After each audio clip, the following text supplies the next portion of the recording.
The basic elements of strategic communication: audience, messages, channels, speakers, and time. Now let's move to the basic elements of strategic communication. The first and the most important one is target audience. But also there are the following ones: content or a message, a speaker who delivers the message, a channel that you use to deliver a message. Some experts also point to another element which is crucial in our days, and that is time. Let's look at each of these elements one by one.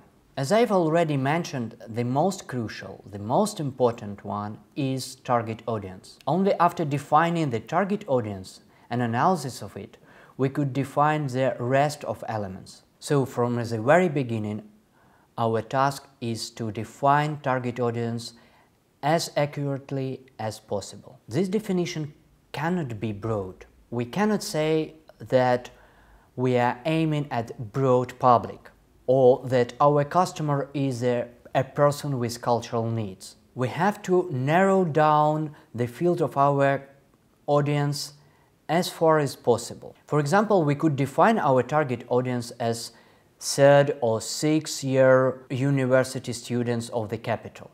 We also should differentiate our target audience according to the so-called social categories, like gender, age, education, income. The best thing is literally in practice to create an image of your target audience using the clippings from fashion magazines. You should literally create a portrait of your target audience. And this portrait should be in environment. This type of visualization could be very helpful for further creating of strategic communication plan. Then there is the analysis of your target audience. We should ask the following questions. What are the needs of our addressee?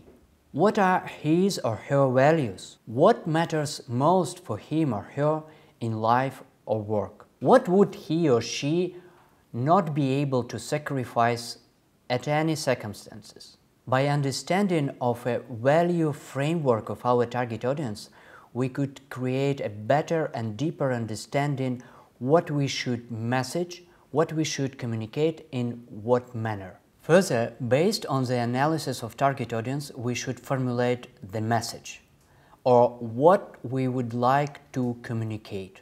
A universal formula for a successful message is the following one: statement plus evidence plus illustrative case. But this formula can be applied differently. If we are talking to a rational person, then we use figures, statistics, a lot of facts, and so on. We also could use the statements of experts. Then we create striking image and use striking quotations from people belonging to the same group as our target audience. If we plan strategic communication, there are some very useful techniques and skills that could be applied. First of all, every our message should refer to our mission or our ultimate goal, the goal of our initiative, our project, or our organization. For example, if we are organizers of art gallery, our mission could be the discovery of new names in painting and creating added cultural values to our town or our country in general. Every our message should refer to this idea, even when we promote new exhibition or when we are talking about last bidding at Sotheby's. Also, the following exercise is very helpful for formulation our strategic messages. Try to give clear answers to the following questions. What do we want our partners, donors, sponsors, businesses to say about us?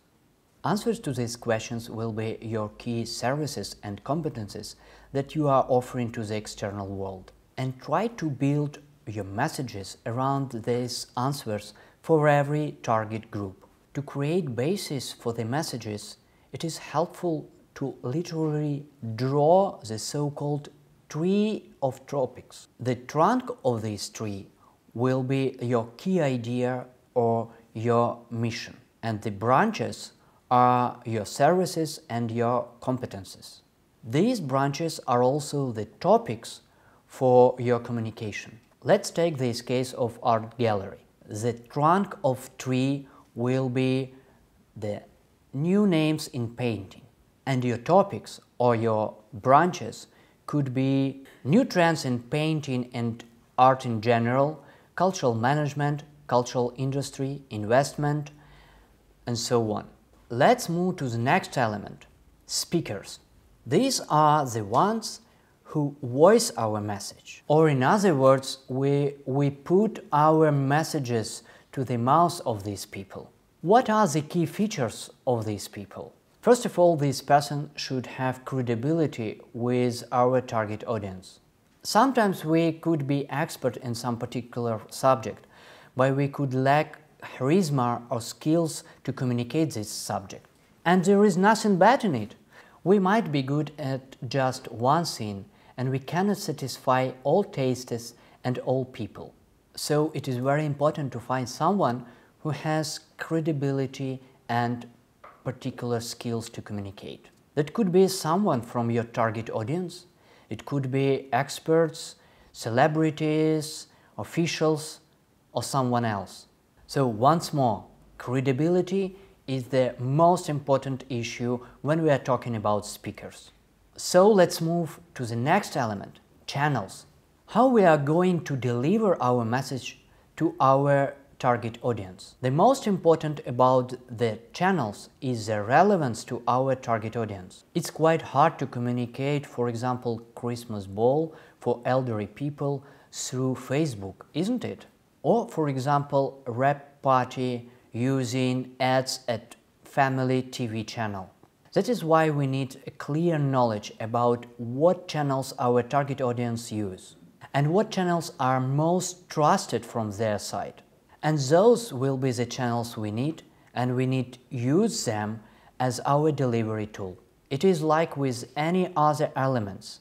Here we should clearly define our target audience, and then we could define the channels. And time. Now every second brings us tons of information, and it is crucial to catch the momentum. Even ancient Greeks knew it. They created a special word for that, KAIROS. And the meaning of this KAIROS is momentum, an opportune moment. We need to feel this KAIROS and use it. How to do that? First of all, we need to monitor global and domestic news. These allow us to put our story, our message into the trend. You may offer your perspective on the developing media story. Again, let's assume that there is an election campaign. You may suggest to discuss in the media how the candidates see the preservation of cultural and historical heritage, and to give a comment on this issue as an expert. Or you could offer a news story about the cultural events that were visited by the candidates for last 2 months. If you plan your own media event, press conference or press briefing, it's better to plan it or to schedule it at the very beginning of the week and at the first half of a day, because at this period the journalists are not overloaded with the mass of information, and you have better opportunities to be put into media agenda. It is also important to avoid the overlapping of events. When you plan your schedule, please look at the schedule of your partners, of loud media events, conferences, and so on, and appoint another time for your event, because other events could steal your coverage. Any anniversary, high days, professional days are the great opportunities to push your idea and your messages. Journalists will always need new stories, so let's help them and offer them new vision.